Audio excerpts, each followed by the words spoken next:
ഞാൻ ഇങ്ങനെ ഒരു വീഡിയോ ചെയ്യാനായിട്ട് ആഗ്രഹിച്ചത് 1947 വരെ രാജ്യത്ത് ജനങ്ങൾ വിവിധ തട്ടുകളായിട്ട് ആയിരുന്നു ജീവിച്ചിരുന്നത്.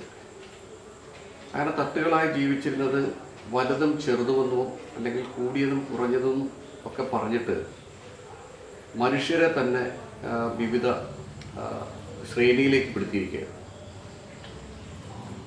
എന്നാൽ അത് ഒരു മനുഷ്യ സമൂഹത്തിന് യോജിച്ചതല്ല എന്നത് തന്നെയായിരുന്നു വൈദേശികരെ രാജ്യത്ത് നിന്നും ഇറക്കി വിട്ടതിന് ശേഷം ഇന്ത്യയിലെ ജനങ്ങളെല്ലാം ഒന്നാണ് എന്ന് പറയുന്ന ഒരു സാമൂഹ്യ വ്യവസ്ഥിതി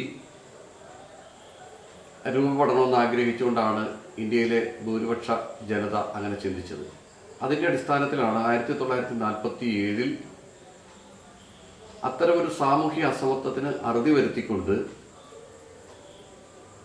ഇന്ത്യ എന്ന് പറയുന്ന രാജ്യത്ത് ഇന്ത്യൻ ജനതയുടെ കൈകളിലേക്ക് രാജ്യം എത്തപ്പെടുകയായിരുന്നു എന്ന് നാം വിശ്വസിക്കുമ്പോൾ 1950 രാജ്യത്തിന് പൊതുസമൂഹം അംഗീകരിക്കുന്ന, ലോകം മുഴുവൻ അംഗീകരിക്കുന്ന ഒരു ഭരണ സംവിധാന ക്രമീകരണം രൂപപ്പെടുത്തിയത് ഇന്ത്യയുടെ ഭരണഘടനയാണ്. ഈ ഇന്ത്യയുടെ ഭരണഘടനയുടെ ആമുഖമായി എന്ത് വേണം എന്നുള്ളത് ആ ഭരണഘടനാ സമിതിയിൽ ചർച്ചയ്ക്ക് വന്നപ്പോൾ രണ്ട് കാര്യങ്ങളാണ് മുമ്പോട്ട് വെച്ചത്. ഒന്ന്, ഈ ആമുഖമായി ദൈവനാമത്തിൽ എന്ന് തുടങ്ങണമെന്നും മറ്റൊരു വിഭാഗം നമ്മൾ ഇന്ത്യക്കാർ എന്ന രീതിയിൽ തുടങ്ങണമെന്ന ഒരു വാദഗതി ഉയർന്നപ്പോൾ അതൊരു തർക്കത്തിൻ്റെ ഭാഗത്ത് വന്നപ്പോൾ വോട്ടെടുപ്പിലൂടെയാണ് ഇന്ന് നാം കാണുന്ന ഭരണഘടനയുടെ ആമുഖമായിക്കൊണ്ട് we the people of India എന്ന കൺസെപ്റ്റ് രൂപപ്പെട്ടത്. ആ രൂപപ്പെട്ട കൺസെപ്റ്റ് എന്ന് പറയുന്നത് ഇന്ന് നമ്മളും ലോകം മുഴുവനും അംഗീകരിക്കുന്ന തരത്തിലേക്ക് 7.5 പതിറ്റാണ്ട് പിന്നിട്ടിരിക്കുകയാണ്. അപ്പോഴും നമ്മൾ മനസ്സിലാക്കേണ്ടതും ഞാൻ പറയാൻ ആഗ്രഹിക്കുന്നതും ഈ ഒരു വൈരുദ്ധ്യത്തെക്കുറിച്ചാണ്. 1947 വരെയുള്ള കാലഘട്ടത്തിൽ സാമൂഹ്യ അസമത്വം മനുഷ്യർക്കിടയിൽ വ്യാപകമായി ശക്തി പ്രാപിച്ചു നിന്നതിന് അതിനൊരു വിരാമം കുറിച്ചുകൊണ്ടാണ് 1947 ഓഗസ്റ്റ് മാസം 15-ാം തീയതി രാജ്യം ഒരു സ്വസ്ഥവും സമാധാനവും സ്വതന്ത്രവുമായ ഒരു സംവിധാനത്തിലേക്ക് വന്നു ചേർന്നത്. അതിൻ്റെ ഭാഗമായിട്ട് തന്നെയാണ് രാജ്യത്ത് ഭരണഘടന രൂപപ്പെട്ടത്. ആ ഭരണഘടനയിൽ V the people of India എന്ന് പറയുമ്പോൾ നമ്മൾ ഇന്ത്യക്കാർ എന്നാണ് ആ ഭരണഘടനയുടെ പ്രിയാമ്പിൽ പറയുന്നത്. അവിടെ ആണും പെണ്ണും വലുതും ചെറുതും ഒക്കെ തന്നെ തുല്യരാണെന്നുള്ളതാണ് വി ദ പീപ്പിൾ, നമ്മൾ എന്നാണ് നമ്മൾ ഈ രാജ്യത്തിൻ്റെ ഭരണഘടനയിലൂടെ പറയേണ്ടതും പ്രചരിപ്പിക്കേണ്ടതും നടപ്പിലാക്കേണ്ടതും. എന്നാൽ വളരെ വിരോധാഭാസകരമായിട്ടുള്ള ഒരു സാഹചര്യമാണ് ഈ 7.5 പതിറ്റാണ്ട് പിന്നിടുന്ന ഈ കാലഘട്ടത്തിൽ നാം മനസ്സിലാക്കുന്നത്. അതുകൊണ്ടാണ് ഇത്തരം ഒരു വീഡിയോ ചെയ്യാനായിട്ട് ഞാൻ ആഗ്രഹിച്ചത്. ജനാധിപത്യം എന്ന് പറയുന്നതിൻ്റെ ഏറ്റവും കാതലായ ഒരു സംവിധാനം എന്ന് പറയുന്നത് നിയമത്തിൻ്റെ മുമ്പിൽ എല്ലാ ഇന്ത്യക്കാരും തുല്യരാണ്. അപ്പം V the people of India എന്ന് പറയുന്നിടത്ത് തന്നെ നിയമത്തിൻ്റെ മുമ്പിൽ എല്ലാവരും തുല്യരാണ്. അവിടെ ഇന്ത്യയുടെ ഒരു സംവിധാനത്തിലിരിക്കുന്ന ഒരാളും ഒരാളേക്കാൾ വലുതുമല്ല, ഒരാളേക്കാൾ ചെറുതുമല്ല എന്നതാണ് അതിൽ നിന്ന് നമ്മൾ മനസ്സിലാക്കേണ്ടത്. എന്നാൽ വളരെ വ്യത്യസ്തമായിട്ട് ഈ പുരോഗമന കാലഘട്ടത്തിൽ ഇന്ത്യയിലെ ജനങ്ങളെ രണ്ടായി തിരിക്കുന്ന ഒരു സംവിധാനം ഇപ്പോൾ വളരെ ശക്തി പ്രാപിച്ചതുകൊണ്ടാണ് ഈ വീഡിയോ ചെയ്യാനായിട്ട് ഞാൻ ആഗ്രഹിച്ചത്. അതിൽ ജനാധിപത്യ രാജ്യത്ത് ദേശീയ കാഴ്ചപ്പാടിൻ്റെ പൊതുവീക്ഷണമെന്ന് പറയുന്നതാണ് ഒരു രാഷ്ട്രീയ പാർട്ടി. അങ്ങനെ 2500-ലധികം രാഷ്ട്രീയ പാർട്ടികൾ രാജ്യത്ത് പ്രവർത്തിക്കുന്നു.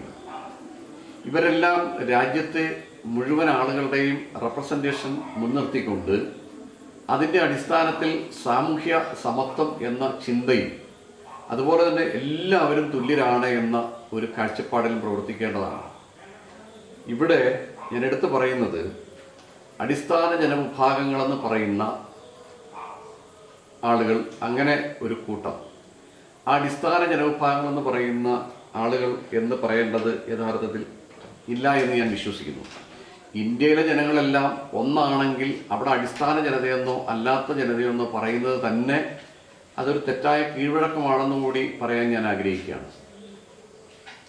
അപ്പം ആ അടിസ്ഥാന ജനതയെന്ന് പ്രതിപാദിച്ചുകൊണ്ട് അവർക്കൊരു പ്രത്യേക സംജ്ഞയിലൂടെ അറിയപ്പെടാൻ വേണ്ടിയിട്ടുള്ള ഒരു ഭഗീരഥ പ്രയത്നമാണ് രാഷ്ട്രീയ പാർട്ടികൾ പോലും നടത്തിയത്.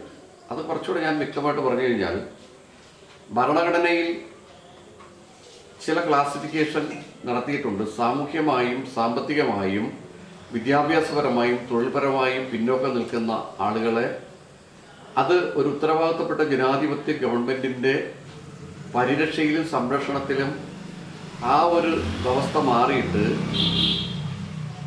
ആ വ്യവസ്ഥയിൽ നിന്നും ഒരു സാമൂഹിക സന്തുലിതാവസ്ഥ രൂപപ്പെടുന്നതിന് വേണ്ടിയിട്ടാണ് ഈ പരിരക്ഷ ഭരണഘടനാപരമായി ഉൾപ്പെടുത്തിയത്. അതിൽ പട്ടികയിൽ ഉൾപ്പെട്ടിട്ടുള്ള ഒരു വിഭാഗം അത് ജാതിയായും വർഗമായും വേർതിരിച്ചിരിക്കുന്നു. സാമൂഹികമായും സാമ്പത്തികമായും വിദ്യാഭ്യാസപരമായും വളരെ പിന്നോക്കം നിൽക്കുന്ന ഒരു ജനതയെ പിന്നോക്ക വിഭാഗങ്ങളെന്നും, അതുപോലെ തന്നെ രാജ്യത്തെ ഭരണഘടനാപരമായി മതേതര രാഷ്ട്രമായതുകൊണ്ട് മതങ്ങളെ പ്രോത്സാഹിപ്പിക്കാനും അത് പ്രചരിപ്പിക്കാനും വിശ്വസിക്കാനും അതിൽ നിൽക്കാനും ജീവിക്കാനും കഴിയുന്ന സംവിധാനം നമ്മുടെ ഭരണഘടനയിലുള്ളതുകൊണ്ട് മതപരമായിട്ടുള്ള ഒരു സാമൂഹിക സന്തുലിതാവസ്ഥ. അതുകൊണ്ട് ഈ വിവിധ മതങ്ങളിൽ എണ്ണത്തിൽ കുറവായിട്ടുള്ളവരെ നമ്മൾ മതന്യൂനപക്ഷങ്ങൾ എന്ന് പറയുകയും ചെയ്യുന്നു. എന്നാൽ ഇത്തരത്തിലുള്ള ഈ സംവിധാനങ്ങളെല്ലാം ഒരു ഗവൺമെൻറ്റിൻ്റെ സംവിധാനത്തിലൂടെ തുല്യപ്പെടുത്തുക എന്ന് പറയുന്നതാണ് അടിസ്ഥാനപരമായിട്ട് ആധികാരികമായിട്ട് ഭരണഘടനയിൽ പറയുന്നത്.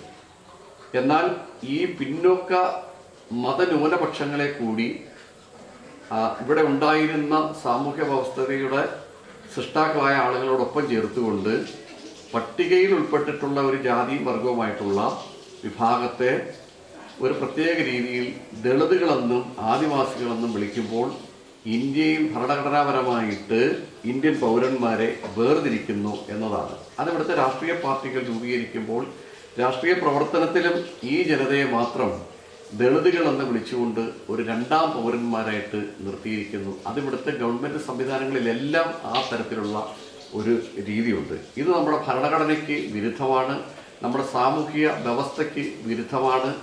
അപ്പോൾ മനുഷ്യനെ ഒന്നായി കാണാത്ത ഒരു ചിന്ത രൂപപ്പെട്ട് പുതിയ രീതിയിൽ ഉയർത്തിക്കൊണ്ട് വരുന്നു എന്ന ഒരാശങ്ക എല്ലാ ഇന്ത്യൻ പൗരന്മാർക്കും മാനുഷികമായിട്ടും മാനവികതയുടെ തലത്തിൽ ചിന്തിക്കുന്നവർക്കും ഉണ്ടാകേണ്ടതുണ്ട്. അത് ഉണ്ടാകുന്നില്ല എന്നതാണ് നമ്മളുടെ ഒരു പരാജയം എന്നാണ് എനിക്ക് പറയാനുള്ളത്. അപ്പം ഒരു വിഭാഗത്തെ മാത്രം അങ്ങനെ ഒരു രണ്ടാം തരം എന്ന് പറയുന്ന അവസ്ഥയിലേക്ക് മാറ്റിയപ്പോൾ അത് തികച്ചും ഭരണഘടനാ വിരുദ്ധമാണ്. ആ ഭരണഘടനാ വിരുദ്ധമായിട്ടുള്ള സംവിധാനങ്ങളെ ഒഴിവാക്കിക്കൊണ്ട് രാജ്യത്ത് പൂർണ്ണമായ സംതൃപ്തമായ സന്തുഷ്ടകരമായിട്ടുള്ള ഒരു ജനാധിപത്യ സംവിധാനം വരണം. അതിന് ഈ നിലവിൽ നിന്ന് രാജ്യം നേരിടുന്ന ഒരുപാട് ദുരിത സംവിധാനങ്ങൾ സൃഷ്ടിക്കപ്പെടുന്നുണ്ട്. അങ്ങനെ വരുമ്പോൾ തൊഴിൽപരമായും വിദ്യാഭ്യാസപരമായും അതുപോലെ തന്നെ സാംസ്കാരികമായും അതുപോലെ തന്നെ സാമൂഹികമായും ഈ ഭരണഘടനയെ അട്ടിമറിക്കുക എന്ന ഒരു ലക്ഷ്യം നിലവിലുള്ള ജനാധിപത്യ രാജ്യത്തെ രാഷ്ട്രീയ പാർട്ടികൾ നടപ്പിലാക്കുന്നു. അത് ചില സമൂഹങ്ങൾ ഏറ്റെടുത്തുകൊണ്ട് അതിൻ്റെ മഹത്വവും ഇല്ലായ്മയും പറയുന്ന ഈ സാഹചര്യത്തെ പുത്തൻ തലമുറ ഈ വിരോധാഭാസത്തെ തിരിച്ചറിഞ്ഞുകൊണ്ട് ഇന്ത്യയുടെ ഭരണഘടന നടപ്പിലായാൽ ഇന്ത്യയിലെ എല്ലാ പൗരന്മാരും നിയമത്തിന് മുമ്പിൽ തുല്യരാണ് എന്നത് നടപ്പിലാകുമ്പോൾ മാത്രമേ ജനാധിപത്യ സംവിധാനം വിജയിക്കൂ എന്നതാണ് ഈ വീഡിയോയിലൂടെ ഞാൻ പറയാൻ ആഗ്രഹിച്ചത്. അതുകൊണ്ട് പുതുതലമുറ ആ തരത്തിൽ ചിന്തിക്കണം എന്നുള്ള ഒരു അഭ്യർത്ഥനയോടുകൂടി ഞാൻ അടുത്ത ഒരു വീഡിയോ ചെയ്യുന്നതുവരെ എല്ലാവർക്കും നമസ്കാരം.